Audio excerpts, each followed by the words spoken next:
Hey YouTube, Dawson Rider here with my review of the Power Rangers Dino Supercharge, I almost said Supercharge series finale, End of Extinction.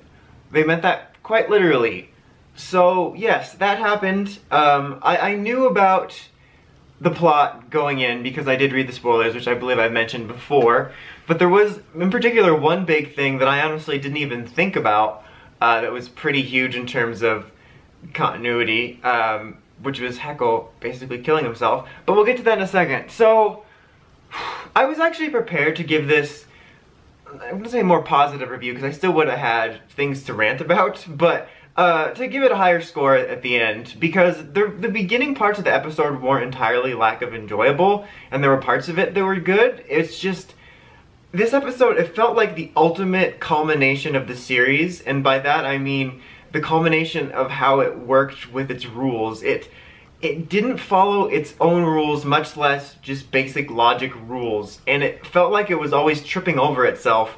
And in this one in particular, it just, especially the last half, it felt like it was just consistently tripping over itself over and over again. It was like watching him fumble around. And I've mentioned numerous times in general that I think that this series has a hard time following its rules, and this one just, I don't even know where to begin, to be honest. I mean, let's just start with the ending.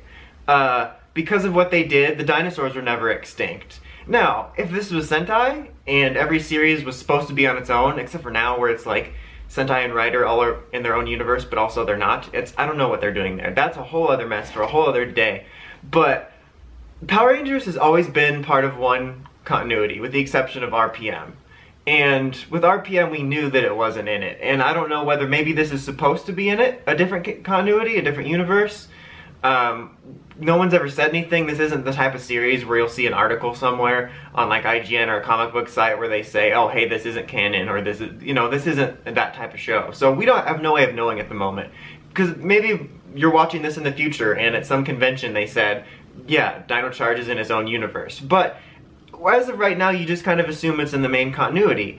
And so having something like the dinosaurs still being alive sends a huge ripple throughout the continuity. Like, it literally made Dino Thunder unhappen because so much about its premise has been ripped apart. I mean, Tommy couldn't have had his career, the Dino Gems wouldn't be there, they wouldn't have, like, had Dino Energy, Mesogog wouldn't exist, like, it basically tears that entire season down, which is a shame because that's one of my favorites. It's not like it literally didn't happen, like I'm losing my memories of it, but and it could have countless other tiny ramifications for other seasons, not to mention just the logic of the world. I mean, was Jurassic Park ever made?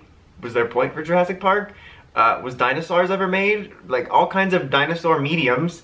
It would be different for sure. And MMPR, because Dino Thunder actually, you know, leaned on the dinosaur theme, you know, that one's easy to say, well, that's just gone. But MMPR had the prehistoric dino creatures as well, but it didn't really lean on that theme, so it's easy to think that it might have less repercussions. But honestly, I can't imagine it not having enough little repercussions that would reverberate through the entire Zordon era, and then whatever influenced the Zordon era after that. Basically, it's a hot mess. And it was done so casually at the end. It was just like, oh, we just must continue to do it forever, bye. Like, that's what it was. Like, I would have even liked to seen the episode be an hour and maybe see a little bit of that world now. Maybe even see Ivan and Koda back at their places. It just happened so quickly and like, okay, thanks, bye. We just changed everything. And I think it was an attempt to make them stand out and think, man, we're really cool for this twist. When in reality, it honestly just kind of pissed me off. Because it's like Flashpoint, but without a good cast and without, like, meaningful repercussions. Because, like, with Flashpoint now, we're seeing Barry deal with the repercussions of what he did to the world and what he did to his friends and, like, the emotions behind it. And this was just so matter-of-fact, and I hate that twist. It would have been cool if it had been, in a way, it would have been cool if this was in its own continuity. Then it would be kind of better. There could have been some neatness to it. And then there's all kinds of little tiny things about their lives. Like, they get a call from the museum. what would her caller ID even say museum anymore? What is her phone exempt because it's from a different timeline now? Why would they even work there? Like, how many different little things would even have them associated with it? Because, like, wouldn't Shelby have first got her job because she was interested in dinosaurs like that? But then it would be a different interest because they're still alive. Like, it just, you get in your own head, just for small details. Like, there's large scale details and then small scale details like that. And I'm not saying in general, the Power Rangers is probably one of, if not the most imperfect continuities that I follow. It's always been kind of messy, and sometimes will undermine itself and leave you with questions. But this series in particular, I never had so many questions falling over each other where I couldn't keep up with myself. And like, this episode was the most I've ever, like, I had so many questions. I was like, wait, what about this? Why is this? Shouldn't this have happened? And then going online, people were noticing things I didn't even think about. So, okay, now let's get off the world-changing part at the end, and let's go for the beginning part of... The beginning wasn't so bad with them destroying the Energem in a weird kind of lame version of the Spirit Bomb, but it's kind of funny how literal, like, reflecting on it, the Dark Energem was literally destroyed by light. Like, not like good light and bad dark, but like literally just light, which is kind of funny and on the nose. Like, I'm glad it was that and not something dumb like, light destroys it, let's all hold hands and get our friendship on it. That sounded, nope. Okay, but so, yeah, that was kind of okay. Like, everything about that was okay. The Earth actually falling into a wormhole was like some actual pretty crazy stakes, some pretty high stakes compared to a lot of other finales. And like I said in last week's video, I'm not really feeling the weight of it emotionally, or like a feeling like I'm really in it, like, oh man, it's getting real. But it definitely did have higher stakes, which was kind of appreciated, which was like in the beginning of the episode where I'm like, okay, maybe this has some merits, which it kind of did in some ways. But then you have the fact that the Dark Energem being destroyed unlocks the true power of the Energems, which is apparently time travel, which is definitely like, you know, one of those classic last-minute convenient saves. And I kind of wish it had been hinted at earlier, at least in some way. Not even necessarily the time travel, but just that maybe the Energems had an even greater purpose, because it just added to something. Like, the Energems are even more of a mystery now, because there's these weird things that somehow create an entire ranger system and can also time travel. I don't know. Like I said, it was a last minute save, and I just wish there would have been build up to it. Like, even like in Dino Charge early on, they mentioned something about it, and then they didn't mention it again, and then they bring it back now. It could give you one of those, oh yeah, they mentioned that the Dino Gems, I might have said that a million times. Energems, I'm mourning the loss of the Dino Gems, people. The Energems might have had a secret power, so you kind of had that aha moment. They mentioned this before, or this came out of left field.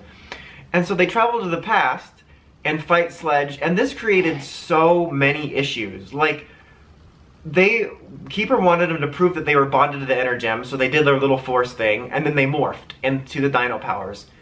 That shouldn't be a thing, because yes, they bonded with the Energems in the future, but they didn't bond with them in the past yet. So they still could have shown that they were worthy by simply picking it up and it bonding to them. But they shouldn't have been bonded to them, and the powers shouldn't have been Dino-based, because from what they basically set up, it seemed like the Dino base of the powers came from the Energems bonding with the dinosaurs initially. There's nothing to indicate that they were in any way dinosaur related before arriving on Earth, so they shouldn't have had a dino theme. Now granted, I don't think they were going to make some sort of blank slate Kyoryuger suits or something. They don't want to film their own show, so I don't think that would have happened, but that was like a huge leap in logic. And then you have stuff like Tyler shouldn't have been able to use supercharge mode, because that was invented by Kendall, who hadn't invented it yet, so it wasn't tied to the powers. If they're using, it's not even about them going back to the past for that, it's about the fact that they're using the Energems of the past that don't have all this stuff tied to them. It was such a hot mess with that, and because the idea of them traveling to the past and interfering with the events is kind of something I usually like. I love time travel-y stuff, and it was another classic example of the series having cool ideas, but it messes them up. Like, the whole series, and this finale in particular, was like, the example of the series would have cool ideas that they liked and decided to go through with them regardless if it contradicted what they had already established. It's like they were so amped up about all these ideas they had throughout the whole series that they just didn't care if it contradicted something in general or what they said already. And I think that created a problem. It almost seemed like, or made it seem like it was written by committee. And so you have that. So I'm like, what? They shouldn't be able to do this.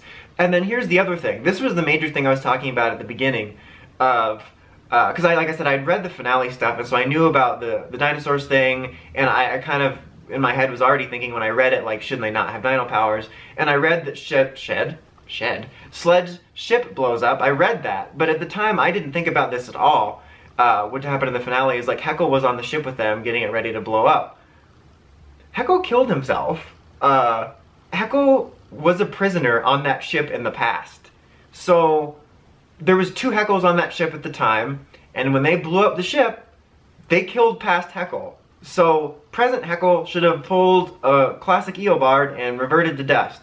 Now granted, Eobard's still around, and it's kind of messy, but they did explain that. But this video has been too much about the Flash, but it's a coping mechanism. But that's dark. I mean, yeah, that's a huge mistake. I would put that almost on the level of they shouldn't be able to use the Energems and they messed up the continuity. Like, that's crazy, because he was like in their version of the X-Vault or whatever, and he got blowed up. And also, there was other things that I didn't notice because I was too busy with all these big picture questions that people on Twitter were pointing out, which is, well, aren't Arcanon and the other guy, the guy that, you know, read and he's like, oh, I have a headache, whose name I always forget, Singe, aren't they alive now? Because basically the events of Dino Thunder, that's true though, the events of Dino Thunder didn't happen now, but basically everything that happened in Dino Charge didn't happen, so there's all kinds of little character moments and ways that they affected people that we've seen throughout the 2 years that never happened, but also Arcanon's not dead anymore because he would have never come to Earth. I mean, he could be dead, that someone else could have killed him in space, but I mean, as far as we know how he died, and why didn't Coda and Ivan go through different portals? Would James have reverted back to being older? Because are they even bonded with them anymore? Because technically, like, the way he bonded with the Energem would have never happened. Like, there's just so many questions. Honestly, I probably could have sat down before this review and written down a list of questions that would be like 10 or 15 longer than what I just said, but I don't want to go on and on because I'm probably going to do a series wrap video at some point. But just, like I said, I'm not saying PR has been perfect in general, but this finale, man, I knew it was going to be bad for me, but like I said, as it was starting, I'm like, okay, this might get a better review than I thought. I'm kind of liking parts of this. There's some good stuff here. And then it just, once they traveled to the past, I just kept tripping over myself with questions. And it was like, it was just kind of terrible for me. They cared so little about the ramifications of it all, and I'm like kind of speechless now thinking about it. It's just, I didn't like the way they handled that. I thought it was pretty awful. And another side note, which I feel was worth mentioning, is Talon Ranger, which a good chunk of you, like me, like I said, we read the spoilers, or heard the spoilers somehow, so we knew Talon Ranger wasn't going to be a thing. I have no idea why.